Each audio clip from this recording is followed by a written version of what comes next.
السلام علیکم دوستو، کیسے ہیں؟ ٹھیک ہیں؟ خیر خیریت سے ہیں؟ اچھا، یہ ہے، اس کو کہتے ہیں جنگلی کبوتر، اور یہ اس لیے میں آپ کو بتانا چاہ رہا ہوں، یہاں جو فالج کے مریض ہیں نا، ان کے لیے، یا جن کا راشا کی بیماری جسے کہتے ہیں، جیسے ہاتھ پاؤں جو کانپتے ہیں جن کے، ان کے لیے یہ بہت ہی زبردست چیز ہے۔ تو یہ ابھی بیٹھے ہوئے ہیں، یہ ہمارے بندے نے ادھر دانہ ڈالا ہے نیچے، تو یہاں پہ، یہاں نیچے، تو وہ اس کو پکڑنے والا ہے، اور جو ان کی جو چونچ ہے نا، جو آگے ان کی ہے، وہ اور گردن پہ پہلے دیکھتے ہیں کہ وہاں کوئی یعنی کہ جب ان کے بچے ہوتے ہیں تو وہاں جو چوگا اٹھاتے ہیں یا بچوں کو یہ کھلاتے ہیں،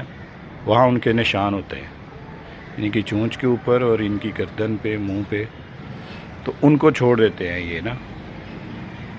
تو جو دوسرے ہوتے ہیں ان کا پھر یہ سالن تیار کرتے ہیں، ان کو ذبح کر کے، اور یہ جو ہے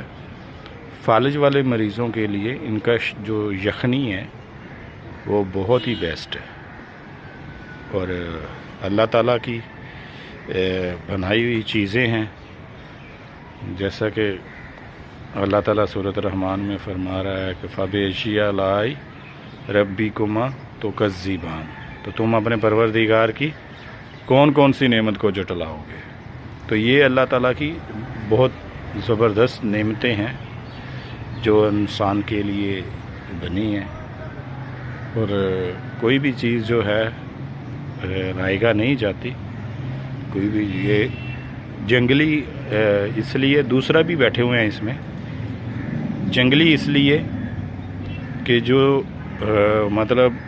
ایک کبوتر ہوتا ہے جن کو ہم گھر میں دانہ ڈالتے ہیں، مکئی ڈال دی، گندم ڈال دی، باجرہ ڈال دیا،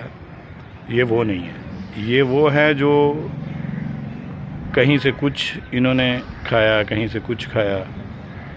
تو یہ وہ جو مطلب ہوتے ہیں، ان کی تاثیر میں فرق ہوتا ہے۔ تو باقی انشاءاللہ تعالی یہ جب پکڑتے ہیں پھر ہم آپ کو دوبارہ ان کا وزٹ کرواتے ہیں، پھر اور ہم آپ کو یہ بھی دکھائیں گے کہ جو بچوں والے ہیں وہ، جو ویسے ہیں وہ بھی۔ تو یہ اب آپ کو انشاءاللہ تعالی دکھاتے ہیں۔